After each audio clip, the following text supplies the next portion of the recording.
In the peaceful city of Auca, there lived a man known as Ezego. He was a man of great wealth and high standing in the community. Tall and noble, his presence commanded respect wherever he went. His skin was smooth and well cared for. He often wore elegant traditional attire, with richly embroidered agbada and a red cap symbolizing his chieftaincy title. He carried a walking stick adorned with gold. Despite his affluence, Ezego was known for his humility and generosity. He was always the first to contribute to community projects, and his philanthropic efforts had transformed many lives. His compound in the heart of Auca was an expansive estate, filled with lush gardens, modern amenities, and a constant buzz of activity. Ezego was also a successful businessman, known for his sharp mind and strategic investments.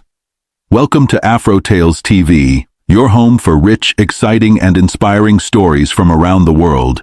Today's story will touch your heart and keep you hooked till the very end. If you're new here, please hit that subscribe button and turn on the notification bell so you never miss any of our amazing stories. Ezego had a beautiful wife who had sadly passed away a few years after giving birth to their only child, Jerry. Jerry had grown up to be a handsome young man.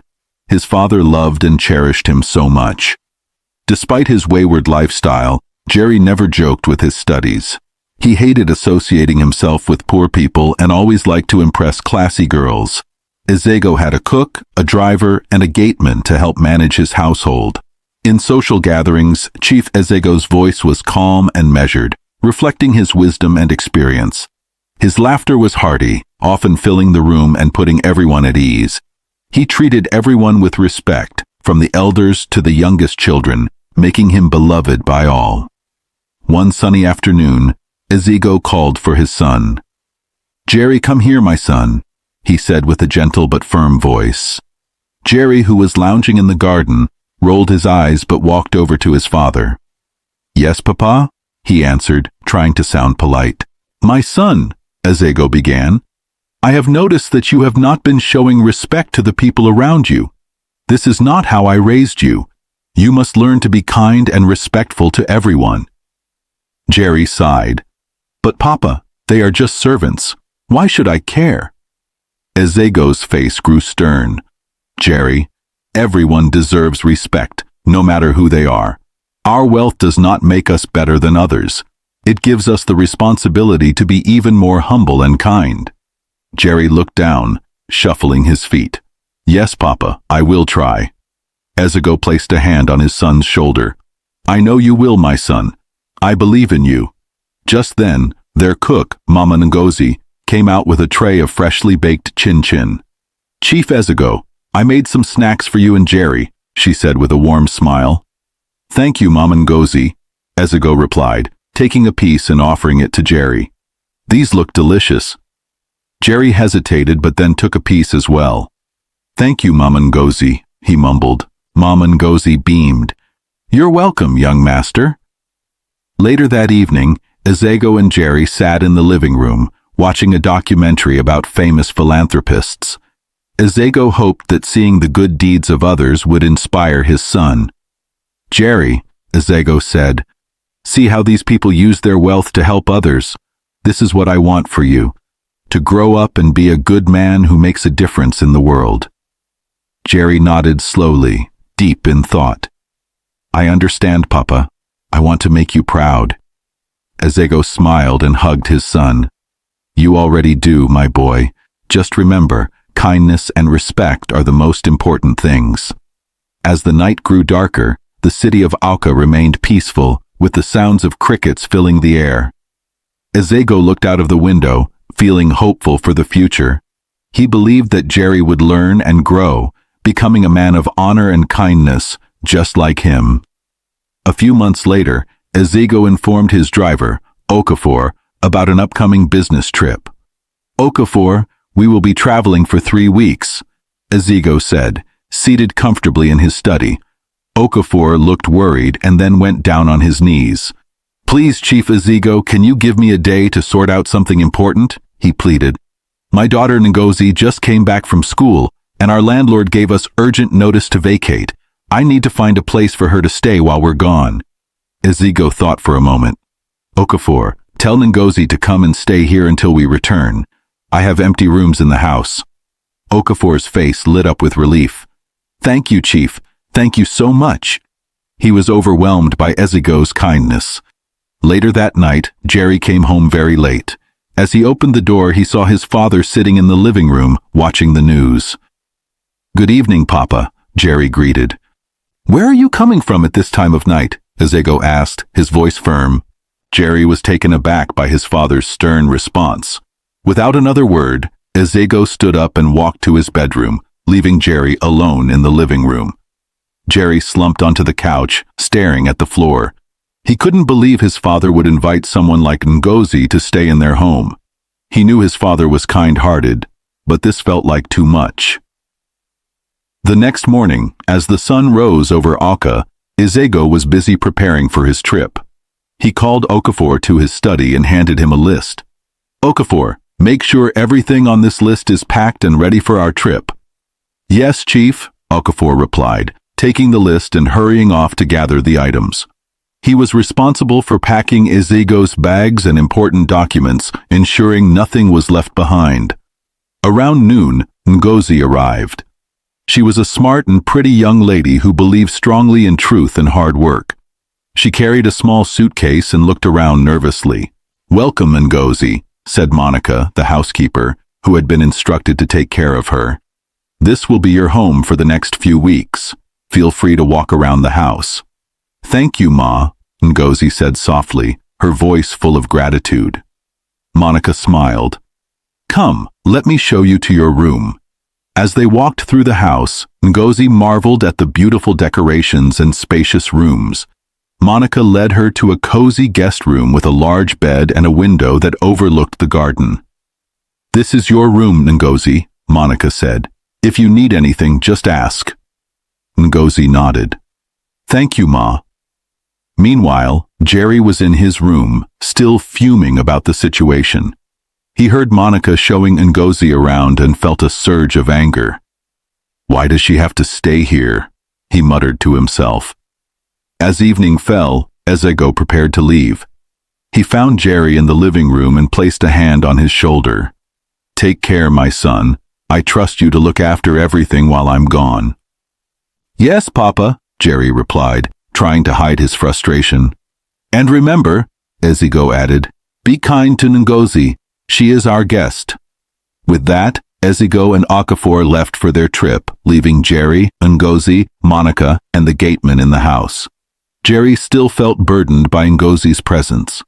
Jerry glanced at Ngozi, who was sitting quietly in the corner of the living room. He sighed, knowing he had no choice but to tolerate her presence. For the next 3 weeks, Jerry would have to navigate sharing his home with Ngozi, and perhaps along the way he would learn a thing or two about kindness and respect. I was out with my friends, Jerry replied casually. Those friends are not good company, Jerry. You should not be associating yourself with people who don't teach you anything good, Ezego said, his brow furrowed with concern. We just went out to enjoy ourselves, Papa, Jerry said, a hint of defiance in his tone. Ezego sighed. Listen, I will be traveling tomorrow for business and will be gone for 3 weeks. I want you to take good care of the house and be nice to the people around you. Okay, Papa, Jerry said, trying to sound sincere. And one more thing, Ezego added. Ngozi, Okafor's daughter, will be staying here until we come back. Jerry frowned immediately. Papa, I don't want to share my space with that poor girl. Ezego's expression hardened. If you can't share my house with people, then you should get your own house. That way, no one will disturb you. The next day, Jerry started commanding Ngozi around, sending her on unnecessary errands. He used abusive words on her daily, calling her a wretched thing. He lived his normal life, going out with friends and coming back any time he wished since his father wasn't home to question him.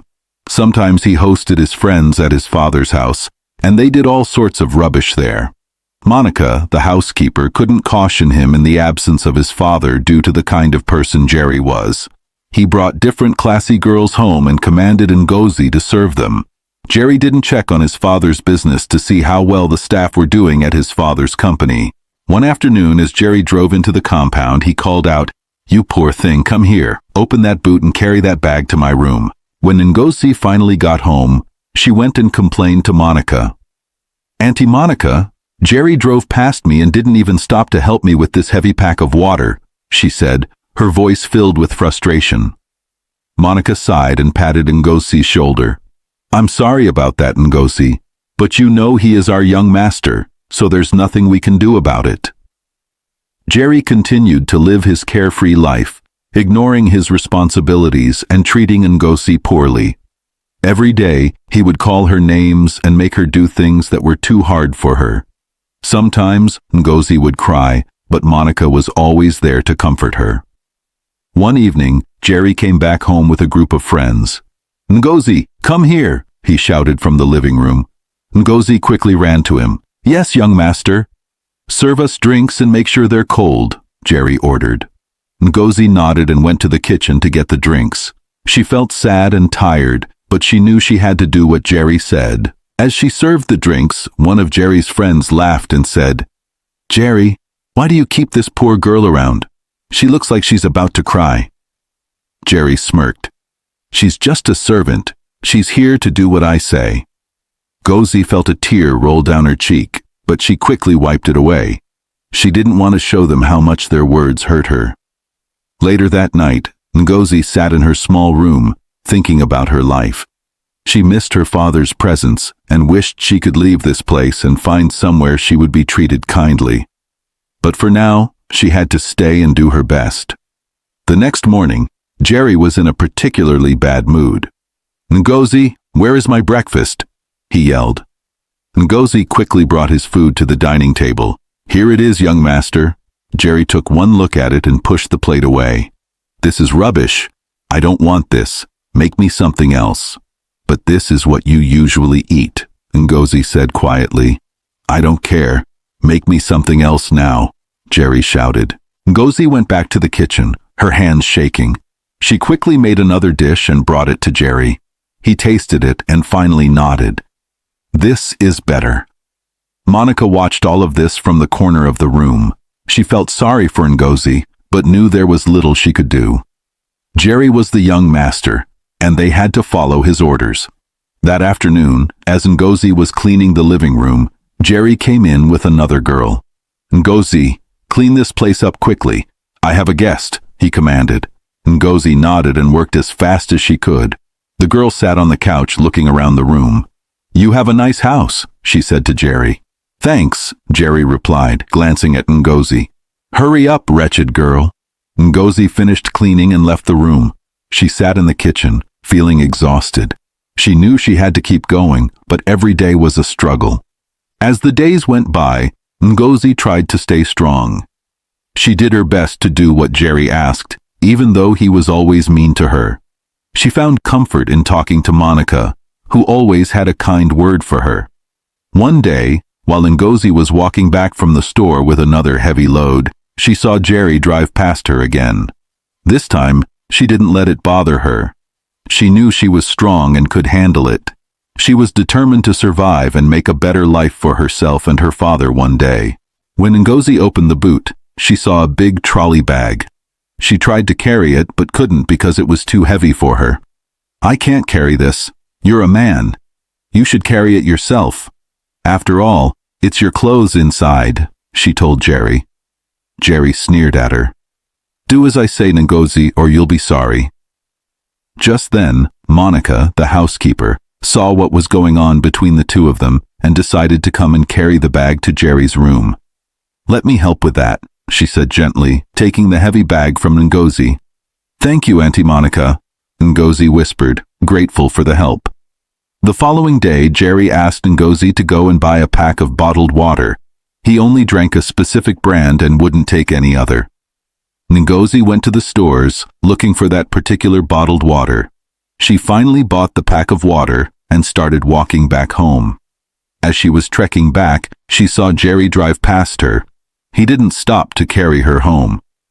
2 weeks later, as Jerry's phone rang, he saw it was his father, Ezigo. Jerry picked up quickly. "Hello, Papa," Jerry greeted cheerfully. "Hello, my son," Ezigo replied. "How are you doing? And how is Ngozi? Is she getting used to everything around the house?" "Yes, Papa," Jerry answered. "She's managing well. How is the business going over there?" "The business is doing well," Ezigo said. "But I called to inform you about a change of plans. We will be coming back in 2 weeks instead of next week." "Okay, Papa, no problem. Just take good care of yourself," Jerry said. "You too, my son," Ezigo replied before hanging up. Jerry smiled as he put down his phone. "Enjoyment continues," he whispered to himself. Later that day, Jerry brought another girl home. He offered her a seat in the living room and called out to Ngozi. "Ngozi, come and serve us," Jerry ordered. The next day, Jerry dressed in a smart suit. Ngozi saw him and asked, "Where are you going?" "I'm going to the office," Jerry replied. "I want to see how my father's company has been doing since he left." On his way back from the office, Jerry stopped by the mall. He bought a beautiful gift for Ngozi to thank her for saving his life. He also got a gift for Madam Monica, the housekeeper, to show his gratitude for her kindness. From that day on, Jerry and Ngozi became the best of friends. Jerry changed completely from his bad ways and became a better man. He started going to work regularly to monitor what was happening in his father's company. One evening, he brought home some documents and noticed that something was wrong. He took it upon himself to find out who was behind the problem. He called Ngozi, who was sitting on the couch, and said, "Please come and take a look at these documents." Ngozi walked over and looked at the papers. After a while, she said, "These figures are not accurate. It means some people are taking the company's money and sending it somewhere else. We must find out who is behind this." As time went on, Jerry and Ngozi became very close. Jerry couldn't stay without Ngozi by his side. He often bought gifts for Ngozi to show his appreciation. Madam Monica noticed what was going on between the two and was grateful to God for bringing Ngozi into their lives. One day, Monica called Ngozi to the kitchen. "What is going on between you and the young master?" she asked with a smile. Ngozi replied, "Nothing is going on between us. Since the incident with the girl who wanted to poison him, he promised to be nice to me." Monica chuckled. "I know the whole story, but that's not the point. The young master is in love with you." "Love?" Ngozi exclaimed. "Madam Monica, you're joking. Please, I was busy when you called me." She then left the kitchen. That night, as Ngozi lay on her bed, she couldn't stop thinking about what Monica had said. She wondered, how could a man who once called me all sorts of abusive names fall in love with me? The next day, Jerry and Ngozi continued working on the company documents. They discovered more signs of fraud and were determined to find out who was responsible. Jerry was grateful to have Ngozi's help and often thanked her for her support. One evening, as they were working, Jerry said, "Thank you, Ngozi. I couldn't have done this without you." Ngozi smiled and replied, "You're welcome, Jerry. I'm happy to help." Monica watched them from the kitchen, smiling to herself. She knew that their friendship was growing stronger each day and believed that they were meant for each other. As the days went by, Jerry and Ngozi worked hard to uncover the truth about the company's finances. They spent many hours together, discussing their findings and planning their next steps. Jerry appreciated Ngozi's intelligence and dedication, and he found himself caring for her more and more. One afternoon, as they took a break from their work, Jerry said, "Ngozi, I want to thank you again for everything you've done. You're not just a friend to me, you're like family." Ngozi was touched by his words. "Thank you, Jerry. That means a lot to me." Monica, who was passing by, couldn't help but smile. She hoped that one day, Ngozi and Jerry would realize their true feelings for each other. That night, Ngozi lay in bed, thinking about Jerry's words. She wondered if it was possible that he could really love her.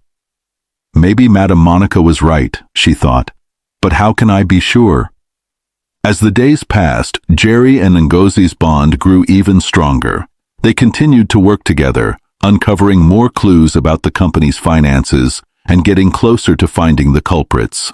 Jerry felt happier than he had in a long time, and he knew that Ngozi was the reason for his newfound joy.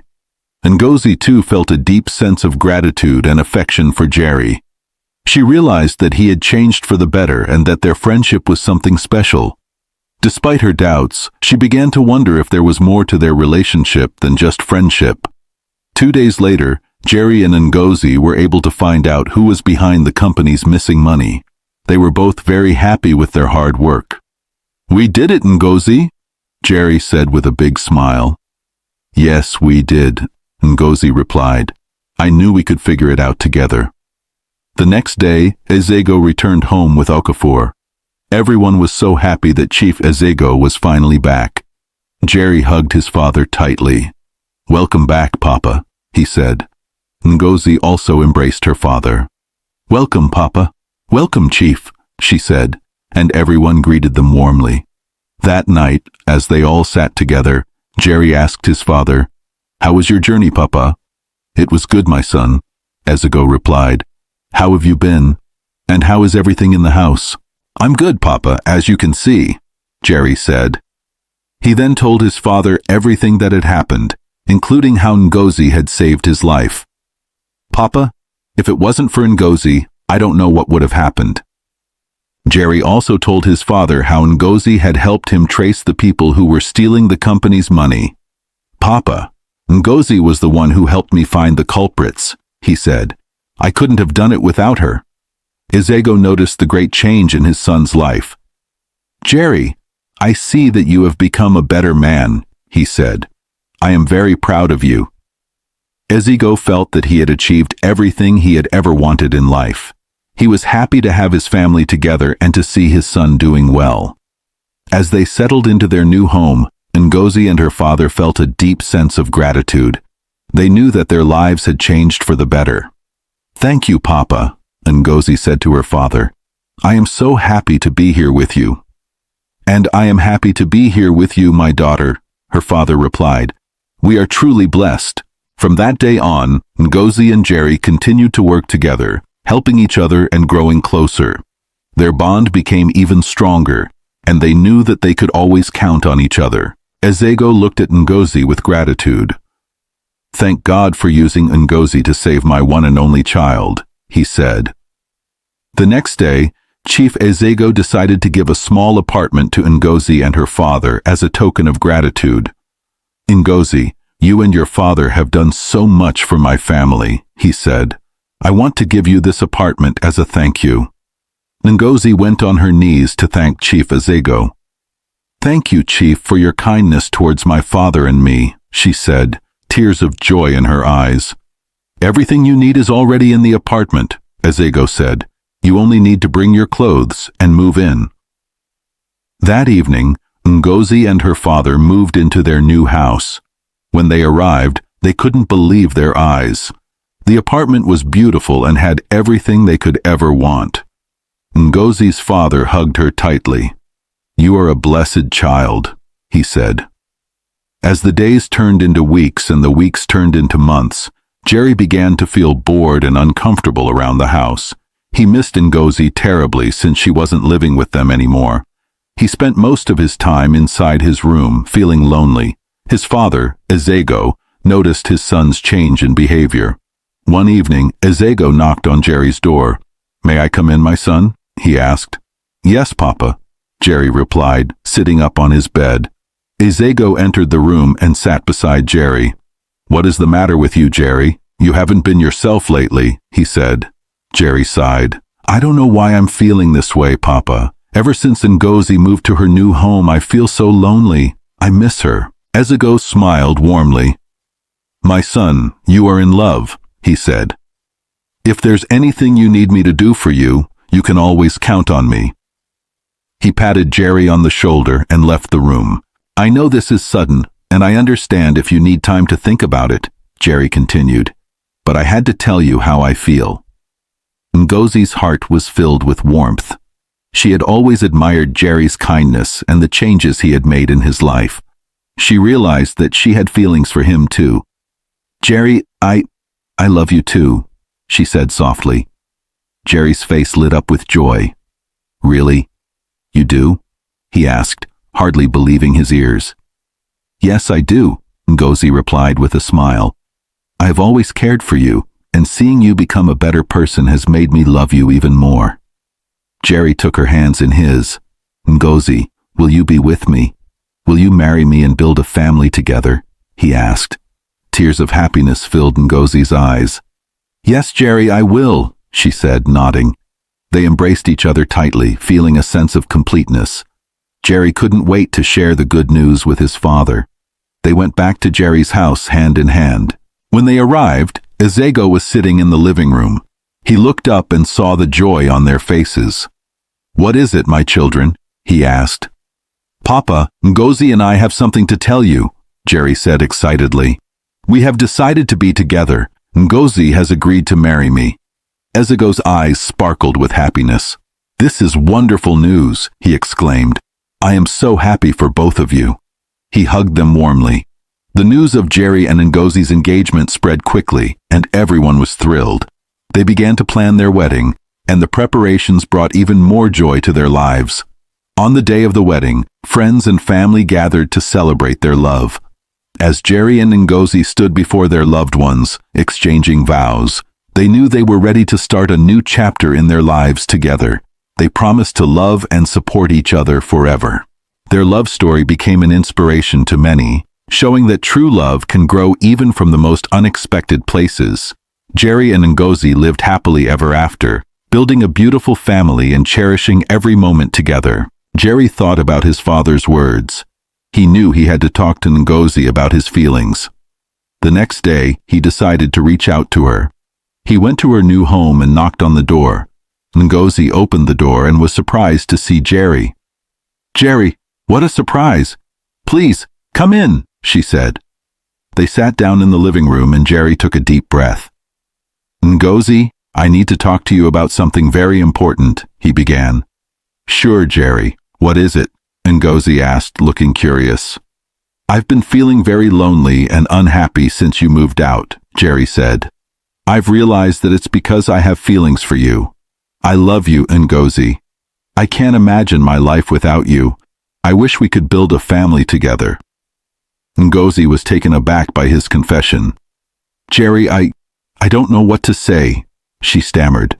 She looked into his eyes and saw the sincerity in his words. Lesson from this story. No matter one's background or past behavior, true transformation is possible through love, humility, and gratitude. Treating others with kindness and respect opens doors to deep friendships, healing, and even unexpected love. Just as Jerry changed and found purpose with Ngozi, we learn that everyone deserves a second chance and that sincere effort, honesty, and compassion can lead to lasting happiness. Thank you for watching this story on AfroTales TV. If you enjoyed it, please give it a thumbs up, leave us a comment, and share with friends and family. We have more beautiful stories coming your way, so subscribe and stay tuned. See you in the next one.